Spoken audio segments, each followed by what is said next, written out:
a bucha, e quem nunca nem ouviu falar dela, foi um grupo de golpistas que trabalharam para derrubar o Império. Foram eles que derrubaram o Império, não foram os militares. Os militares foram instrumentalizados, assim como em 64, não achando que o militar salvou o Brasil do comunismo. Foram bucha de canhão no final do dia.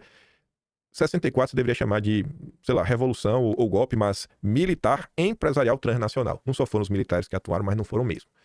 Em 89, também não. 1889 foram, principalmente a elite, junto com a aristocracia e com grande apoio do capital internacional. Na época era o capital britânico que mais comandava, né, no Brasil. Enfim, a bucha foi uma sociedade secreta liberal e filantrópica que defendia as ideias liberais e republicanos, né, da Faculdade de Direito de São Paulo. Isso aqui tá no Wikipedia, isso aqui a gente já comentou sobre isso no passado. Muitos políticos, ministros e presidente da República Velha, né, foram bucheiros. Aí ele comenta que a fundação do Partido Republicano Paulista, o PRP, comandou a República Velha. Enfim, em 1863, a maioria eram todos bucheiros. E lá já estava o Campos Sales, Francisco Glicério, Américo de Campos, Rangel Pestana. Esses últimos foram, ao lado de Júlio de Mesquita, os fundadores do Estadão, que também foi uma espécie de órgão oficial da bucha. Consta que Júlio Mesquita Filho foi chaveiro da bucha. Trouxemos inclusive notícias da época. O chaveiro é o aluno de quarto ano que recebia, tipo, a chave. Você era o administrador da bucha, né? Cuidava da burocracia da época. A famosa Constituição dos Cinco, encarregada de elaborar o anteprojeto da Constituição Republicana, tinha entre seus membros 3 bucheiros. Então, ou seja, era de 5 a 3, já tinha a maioria para provar o que eles quisessem. Os 3 ministros civis mais proeminentes do governo Deodoro, foi o que eu falei, Rui Barbosa, Campos Sales e Quintino Bocaiúva, todos eram bucheiros. Enfim, além dos presidentes paulistas, Prêmio de Moraes, Campos Sales, Rodrigues Alves, Washington Luiz, Júlio Prestes, eleito em 1930, que não chegou a assumir, né? Afonso Pena, Venceslau Brau, Arthur Bernardes, todos foram bucheiros. Fora também a classe artística da época. O PRP, Partido Republicano Paulista, que fomentou todo esse golpismo, ele chegou a ser comandado, o Valdemar do partido, por 13 anos, foi o Olavo Egídio Souza Aranha, que ele é o patriarca aí da família, né, um dos pais da família Aranha, que a filha dele, a Francisca, casou com o Paulo Setúbal do Itaú. Então, o Setúbal do Itaú vem do Olavo Egídio Souza Aranha, tá no sangue, né? O filho dele lá, o Alfredo, é quem dá o início, que depois lá o outro lado vai consolidar como Itaú. É essa turma toda, lá de trás. O que você vive hoje tem mais de 150 anos de confusão. Aí eu volto. Você falou aí da dependência financeira junto aos britânicos, eu já sabia dessa história também. Eu lembro de ter estudado sobre como o Banco dos Rothschild tiveram um papel de destaque nesse período. Poderia me falar mais sobre isso e sobre essa relação da oligarquia nacional durante a República Velha com o sistema financeiro global e fazer um paralelo com os dias atuais? Perfeito. Essa é uma pergunta central para entender a verdadeira natureza da República Velha e, por consequência, a origem do capitalismo dependente oligárquico brasileiro. A presença dos Rothschild do sistema financeiro britânico é, de fato, uma das peças-chaves para compreender o pacto que a elite republicana fez. A submissão financeira em troca de estabilidade política e enriquecimento pessoal. Vamos destrinchar em partes. Primeiro, papel dos Rothschild. Durante o Império, o Banco Rothschild Sons de Londres foi o principal intermediário financeiro do Estado brasileiro. Desde o empréstimo da independência de 1824, o Brasil ficou amarrado a Londres por contratos de dívida que incluíam garantias sobre receitas alfandegárias e exportações. Em outubro de 2023, fizemos um dossiê sobre os Rothschild, que eu trouxe notícias da época. A Biblioteca Nacional tem notícias da década de 1820. Eu trouxe notícias de 1820. Trouxe, inclusive, notas taquigráficas do Parlamento Brasileiro, onde também estavam denunciando os juros abusivos e um empréstimo nada bacana que foi feito aí contra os Rothschild. Quiser se aprofundar nisso, procura aí. Dossiê Rothschild, o de outubro de 2023. Se não, corre lá no Atlas, que tem um capítulo dedicado. Quando a República foi proclamada, essa dependência não apenas continuou, como se aprofundou. Os novos governantes paulistas de perfil liberal adotaram o mesmo modelo de financiamento externo que o Império usava, só que agora com volume muito maior. Porque a oligarquia cafeira precisava de crédito fácil para sustentar o ciclo de exportação e a política de valorização do café. O Banco Rothschild continuou a atuar como agente fiduciário da dívida brasileira, controlando negociações de títulos e fiscalizando a estabilidade fiscal do país. Na prática, o Brasil terceirizou parte da sua soberania econômica para os bancos de Londres. Em 1898, o próprio Campos Sales renegocia a dívida. Em 1903, o Brasil comprou o Acre. A Bolívia não queria vender, colocaram meio que para negociar um grupo chamado Bolivian Syndicate nos Estados Unidos, que o cara aparentemente era um filho bastardo dos Rothschild, e quem sentou mesmo para negociar foi o Nathan Meyer Rothschild, e que emprestou para o Brasil, mas na época mais 2 milhões de libras, e aumentou ainda mais a dívida, né? Barão do Rio Branco. Eu tenho gostado dele, tenho gostado de todo mundo. Eu não posso desgostar de ninguém do Brasil. O Fudilô de Campos Sales. A submissão institucionalizada. Eu vou trazer já o que a gente comentou também em outubro de 2023. Porque é esse tipo de coisa que o Felipe tá falando. Ele tá falando, o Campos Sales foi o arquiteto financeiro da nossa república, da dívida que a gente tem até hoje. O Fudilô, acordado por Campos Sales e o Joaquim Murtinho, foi o ponto culminante dessa dependência. O Brasil negociou sua dívida com os Rothschild e outros bancos londrinos, suspendendo o pagamento de juros por 3 anos em troca de, olha que acordão, cortes drásticos nos gastos públicos. E o que eles estão prometendo para vocês, enquanto povo? Mais corte de gasto.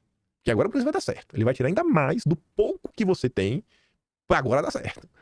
Aumento de impostos de exportação, ou seja, reduzir a competitividade dos produtos brasileiros, sensacional, e compromisso de manter superávit primário. Conceito que, ironicamente, sobrevive até hoje. Até o ChatGPT vendo, que irônico isso, né? O grande superávit primário. Esse arranjo garantiu a confiança externa, mas entregou a condução da economia ao controle dos credores britânicos. Ou seja, o Brasil passou a ter uma política econômica desenhada para satisfazer Londres, não seu próprio desenvolvimento. Foi um ajuste fiscal avant la lettre. O mesmo tipo de política o FMI repetiria no século XX e o mesmo tipo de política que a Faria Lima quer impor para o governo, né? Através de um governador democrático. A oligarquia é o sistema financeiro global. Além de Cafeira Paulista e seus aliados no Rio e em Minas, não viam problema nisso. Pelo contrário, essa dependência garantia que o Estado mantivesse crédito externo e estabilidade cambial, condições perfeitas para exportar café e importar bens de luxo e tecnologia. Mudou alguma coisa? Quando é que a Faria Lima fica maluca? Quando o dólar dispara. Mudou alguma coisa? Nada. Bote uma coisa na sua cabeça. Lula não é o problema. O sistema, ele não começou hoje. O sistema, no Brasil, ele só se viu ameaçado durante o governo Bolsonaro, durante alguns momentos, em algumas alas dos governos militares. E aí, ache ruim ou não, aí era Vargas. Tanto que o Vargas depois tirou a própria vida, né? Que é por isso que você tem a Revolução de 30, é o Vargas contra essa galera, e a Revolução de 32. Não tô falando que o governo Vargas foi bom. Só tô falando que quando realmente teve alguém tentando peitar isso daqui. Tirando isso, Lula, FHC, Collor, Dilma, né? Quem mais? Sei lá, Dutra, Juscelino Kubitschek, no Free dos Ovos. Todo mundo dançou conforme a música. Jânio Quadros, todo mundo dançou conforme a música. Desde 1839. São as mesmas pessoas. Desde 1870, essa turma tá junta. O Partido Republicano Paulista é de 73. Todo mundo já estava lá. 2 anos depois, a turma se junta. Essa turma, um partido político, resolve criar um veículo de imprensa, que é o Estadão. Então, a gente tá lidando com um problema que tá enraizado no Brasil.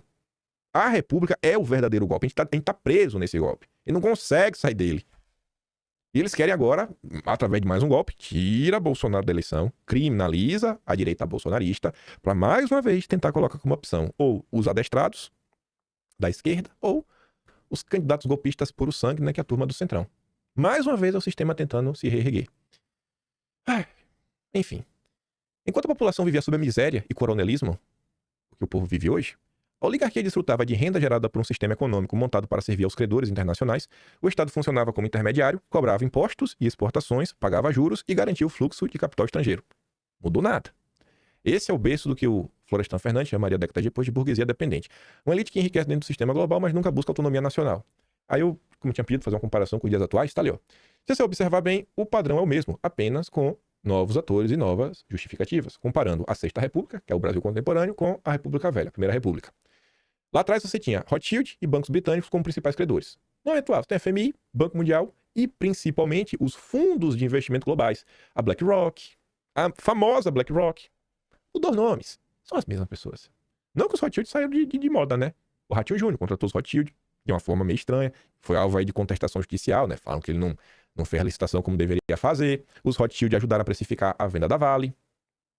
O Nelson Tanuri tá tentando junto com conseguir, ele tá forçando uma espécie de filiação da Braskem, tentando comprar, e quem tá auxiliando ele também, os Rothschild. Não mudou nada, não mudou nada, não vai achando que mudou. Você está preso desde 1889 no mesmo ponto.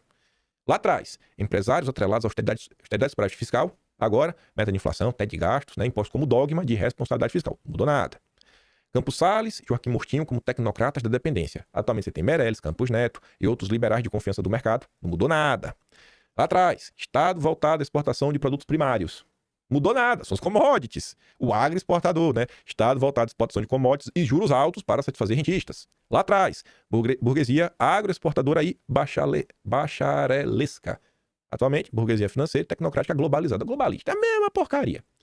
Em ambos os casos, a oligarquia nacional atua como intermediária entre o capital estrangeiro e o trabalho nacional, garantindo que o país permaneça como uma colônia de investimentos, exportador de recursos, enquanto a retórica liberal mascara o controle externo e o empobrecimento interno. Conclusão. Essa relação cria uma elite que se confunde com o próprio sistema financeiro internacional. Você consegue chegar a uma diferença da elite financeira internacional, do sistema financeiro internacional, os globalistas, que a direita chama, e a elite brasileira? Ou a gente chama a elite brasileira de globalistas?